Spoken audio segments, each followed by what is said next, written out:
Agora, 8h10, a gente tem um convidado na ponta da linha. A gente vai conversar agora com o fundador e superintendente do Instituto Rodrigo Mendes, que é o Rodrigo Rubner Mendes, para falar sobre os assuntos que envolvem as pessoas com deficiência. Tivemos algumas mudanças e voltas atrás aqui no estado de São Paulo, mas também no âmbito federal, e é por isso que a gente convidou o Rodrigo para falar um pouquinho sobre as políticas públicas que envolvem as pessoas com deficiência. Bom dia, seja bem-vindo, Rodrigo. Bom dia, prazer estar com vocês. Obrigada. Bom, acho que o primeiro assunto que diz respeito mais aqui ao nosso estado, a gente noticiou nas últimas semanas, inclusive, várias manifestações de entidades ligadas aos direitos das pessoas com deficiência sobre a possível extinção da Secretaria Estadual dos Direitos das Pessoas com Deficiência, que foi anunciada num primeiro momento pelo governador Tarcísio de Freitas e depois voltou atrás. E a primeira pergunta que eu te faço é: qual é a importância do Estado de São Paulo ter uma secretaria que trabalhe diretamente com os direitos dessas pessoas?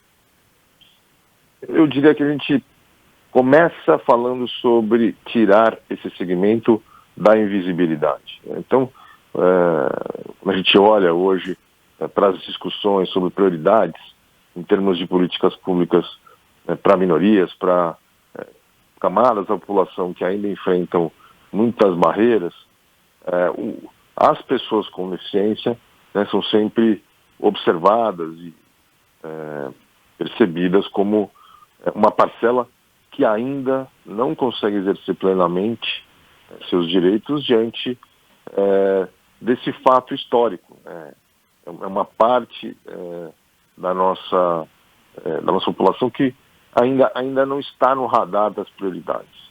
Então, eu acho que ter uma secretaria com essa incumbência faz com que a gente tenha maior perspectiva em relação a colocar essa pauta, essa agenda, como também prioritária na forma como um gestor encara suas ações como representante do Estado de São Paulo. Rodrigo, bom dia para você. O Instituto, ele trabalha com a questão da educação. Agora, dentre todas as pautas relativas às pessoas com deficiência, quais você julga que são as mais urgentes e que precisam ter um foco mais imediato das autoridades? A gente está falando de um tema que ele é multidimensional, né? A gente precisa abordar, tratar essa mudança de condição da pessoa com deficiência olhando por várias vertentes. Nós optamos por focar na questão da educação, né, por entender que o histórico de exclusão só vai ser alterado quando essas pessoas tiverem a oportunidade de acessar uma educação de qualidade, completar sua formação, alcançar o máximo do seu potencial, né, e depois participar do mercado de trabalho, conquistar sua autonomia e assim por diante. Então, acho que a gente precisa olhar para as várias instâncias ligadas à temática, né, e a gente entende sim que a educação está entre as urgentes. Agora então, falando especificamente sobre educação, acho que vale a gente destacar aquele decreto que foi editado pelo presidente Lula no domingo, que revoga algumas medidas do governo Bolsonaro e inclusive que segregavam o ensino de pessoas com deficiência. A primeira dúvida que eu queria tirar com você, esse decreto do Bolsonaro, a medida, né, que foi tomada ali pelo governo Bolsonaro, ele dava a opção da pessoa com deficiência estudar em escolas especiais, mas tirava também o direito que ela tem de estudar em escolas regulares. Explica pra gente só exatamente essa diferenciação, porque, pelo que eu entendi aqui, com esse decreto do Lula agora, revogando a medida anterior, a pessoa com deficiência volta a ter o direito de estudar na escola junto com os outros alunos. Mas antes ela não estava com esse direito com o decreto do Bolsonaro?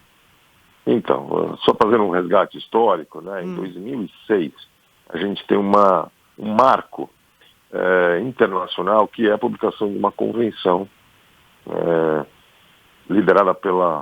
cuja construção foi liderada pela ONU, e essa convenção diz que os sistemas de ensino precisam ser inclusivos, né, em todos os níveis e modalidades. E aí o mundo que já vinha refletindo sobre a ineficiência, vamos dizer, da escola especial, da segregação, de fato assume esse novo norte, de fazer uma migração de um paradigma onde esse público ficava separado, apartado, ou em classes especiais ou em escolas especiais, né, para poder participar de uma sala de aula comum. Então isso envolve uma série de transformações, não é simples de fazer. Vamos lá. No Brasil, né, a gente não só assinou essa convenção como país membro da ONU, como também a gente incorporou esse documento à nossa Constituição. Então, desde essa época que todo o arcabouço legal foi sendo atualizado, foi sendo alterado para atender essa diretriz de maneira que qualquer escola, então vamos lá, indo para a sua pergunta, né, receba crianças com deficiência. Então, esse é um direito que já vinha sendo exercido, né, essa é uma diretriz que gerou enormes transformações no panorama das matrículas. A gente olha para 20 anos atrás, a maioria das crianças desse segmento estavam separadas nesses ambientes de segregação. Então, quando a gente olha para os últimos 5 anos, cerca de 90% daquelas que já estão matriculadas, né, tem as que não estão, mas enfim, quem está no sistema, 90% já está em escolas inclusivas. E aí vem essa ruptura, vamos dizer, nesse percurso que a gente vinha traçando em 2020, quando o antigo governo decreta, né, uma nova política, dando novamente a opção, assim como você citou, das famílias, né, escolherem escolas especiais. E o que a gente defende é que esse é um modelo que não deu certo, é um modelo que fracassou.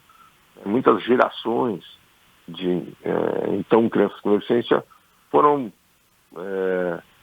formadas nesses ambientes e não conquistaram autonomia, né, por uma série de motivos, especialmente porque elas não são suficientemente estimuladas, desafiadas, né, como acontece numa escola comum. Agora, isso gera dúvidas, né, gente? É bom sempre lembrar. A escola precisa rever o seu projeto pedagógico, formar seus professores, oferecer atendimento especializado complementar, para dar certo essa nova concepção, nova no sentido histórico. A escola precisa rever, a escola precisa se reinventar, vamos dizer, no sentido de como é que ela planeja aulas, como é que ela diversifica estratégias pedagógicas, como é que ela avalia seus alunos. Então, é uma boa notícia, né, para o campo de quem busca novas conquistas das pessoas com deficiência, no sentido de que a gente vai voltar, né, a esse norte que a gente vinha perseguindo, que é garantir que essas crianças tenham essa oportunidade. Rodrigo, no domingo, entre as pessoas que subiram a rampa do Palácio do Planalto com o presidente Lula, estava o influenciador digital Ivan Baron, de 24 anos, que ele tem um problema, ele tem uma paralisia cerebral e estava lá representado. O que isso simboliza? Eu acho que não só ele, né, mas vamos dizer a pluralidade ao redor, né, do presidente no momento da posse, dá um recado muito importante, né, dá um recado de que essa é uma agenda que vai ser respeitada e mais do que isso, priorizada. Né. Acho que um outro recado importante é no primeiro dia, né, no dia da posse, o governo fazer essa opção de já revogar o decreto relacionado a essa temática. Então, acho que isso reabre a necessidade da gente avaliar o que foi feito, né? A gente estava num momento em 2018, 2016, 2018, a gente está no momento de olhar um pouco o que estava acontecendo, dessa política lançada em 2008, né, que foi, vamos dizer, logo após a Convenção da ONU, para fazer um balanço, o que estava dando certo, o que precisava ser ajustado, etc. E de repente vem, né, essa enorme guinada negativa quando o decreto surge. Agora, acho que a gente tem que, de novo, olhar o que foi feito ao longo de todas essas décadas, identificar quais foram as ações exitosas, né, quais são as lacunas, onde a gente precisa alterar investimentos, ampliar a atenção dada, de maneira que os professores sejam bem informados, as escolas tenham acessibilidade e a gente possa ter uma rede também de profissionais especializados que apoiem. Né? As equipes pedagógicas precisam de apoio para fazer isso com qualidade. Então, o contexto atual é muito positivo no sentido da gente ter a chance de dar novos passos, seguir o que vinha sendo feito e deixar para trás um pouco esse, vamos dizer, episódio muito sombrio, né, onde foi retomada uma visão de mundo de 30 anos atrás. Uhum. Tá, só para finalizar rapidamente da minha parte, tem um ouvinte aqui, o Fernando, ele falando que ele não chama pessoas com deficiência, chama pessoas com condições especiais. E aí até na posse gerou muito desencontro ali de algumas pessoas falando, pessoas portadoras de deficiência, pessoas com deficiência. Você que vive, né, de perto essa realidade, existe algum termo mais adequado e aqueles que a gente deve evitar no nosso dia a dia, Rodrigo? Então a nomenclatura vai se modificando, né, ao longo da história, de acordo com a própria, vamos dizer, evolução do que se pensa sobre cada um desses recortes. Uhum. Nesse caso, hoje o que se defende, isso está publicado na Convenção da ONU, que é o principal parâmetro internacional, é a expressão pessoa com deficiência. Então, foi deixado para trás, né, o termo portador, pessoas especiais, foram expressões usadas aí em algumas ocasiões. Hoje, simplificando, pessoas com deficiência é o que está incorporado na Convenção da ONU e é o que a gente adota e recomendo que as pessoas usem. Isso não quer dizer que daqui a alguns anos isso, né, não possa mudar. Conforme a sociedade vai amadurecendo, a nomenclatura também vai se adaptando. Até um dia que a gente possa falar simplesmente pessoa, né, Rodrigo? E pronto. Perfeito. Né? É isso. Perfeito.